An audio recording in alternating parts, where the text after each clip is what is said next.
للتصدي لهذا الخط. ولذلك موريتانيا بدأت في إجراءات أمنية سريعة جدا، لأنه لم يكن هناك سبق إنذار لفرض التأشيرة الإلكترونية على جميع الوافدين على الجمهورية الإسلامية الموريتانية، وتفاجأ منها البعض. لم يبقى هنا هذا عندهم تأشيرة وهذا ما عندهم تأشيرة وكذا وكذا. الآن كل من يريد أن يأتي هنا عليه أن يدخل في الموقع الكاملين، على يدخل في الموقع ويدير بياناته وتجيبه السلطات الأمنية الموريتانية. نعم. هذه الخريطة تم أيضا نشرها، ونرى هنا الدول التي تعترف بما يسمى بالجمهورية العربية، والدول التي سحبت أو جمدت اعترافاتها بالجمهورية. ترون هذه الكتلة الحمراء، مالي وموريتانيا.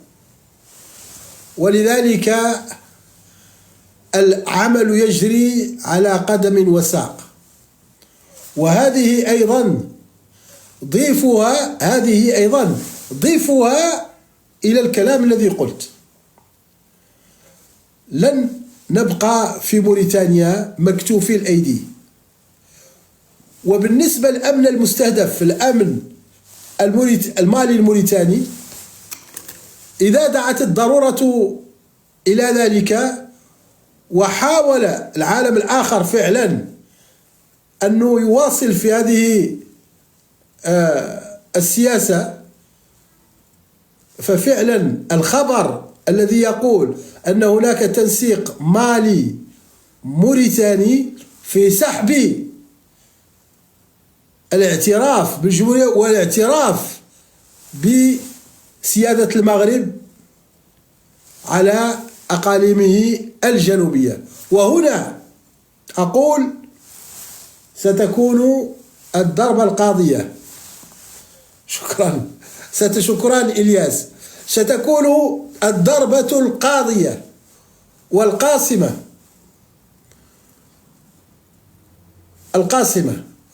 وأقول هنا أن موريتانيا لديها ضلع كبير وإرث ثقيل في الوضع الذي نعيشه الآن. موريتانيا في عهد المقدم محمد خلو الهيدالة كما قال في كتابه أنه اشتغلت بقوة مع الرئاسة الجزائرية في انتزاع كثير من الاعترافات بالجمهورية العربية الصحراوية. انتبهوا جيدا. وهذا أيضا رسالة أخوية لمن يستهدفونني ويضعون صوري على حساباتهم ويفترون علي. أنا لا أسب ولا أشتم يا إخوة الكرام، أنا أقول آراء ومعلومات. اتفقوا أو لا تتفقوا معهم ذلك شأنكم وحقكم ولا يزعجني، ولكن فلتكن لكم من الشجاعة أن تواجهونا بحجج حقيقية وبمعلومات تدحض المعلومات التي نأتي بها. لأول مرة يتم تسميتكم على أن جبهة البوليساريو هي الممثل الشرعي للصحراويين. لم يقع هناك استفتاء، بل أنا أقول لكم شيء أبعد من ذلك، أن الجبهة لو أنها كانت وليدة ساكنة الأقاليم اليوم الجنوبية المملكة المغربية لكان لها شأن. ولذلك حتى الآن لم تستطع أن تؤنب الساكنة في الأقاليم الجنوبية للقيام بنضال داخلي كما يفعل جميع الشعوب التي تريد أن تنال استقلال. فهي شيء ما، كما قال المختار الدادا عندما جاءه الولي رحمه الله في نواكشوط، قال له نحن كذا وكذا، قال له على حد علمه الذي يمثل الصحراويين وهم شيوخ القبائل والأعيان المتواجدون في الأقاليم الجنوبية آنذاك. هذه أيضا معلومة أعطيها لكم.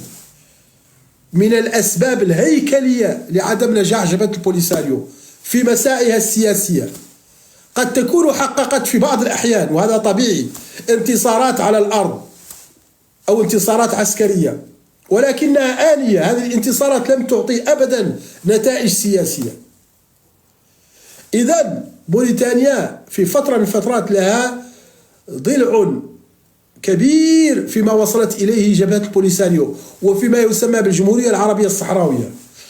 لأقول أن سحب موريتانيا معها مالي من الاعتراف، أو على الأقل الاعتراف بسيادة المغرب على أقاليمه الجنوبية، وأقول أنها ضمنيا قد وقعت، ضمنيا وقعت هذا الاعتراف وقع ضمنيا بتعامل مالي وموريتانيا مع المملكة المغربية من أقاليم عن طريق مع أقاليمه الجنوبية. ولكن أقول تجسيد هذا الاعتراف الضمني سيكون آخر مسمار في نعش هذه القضية.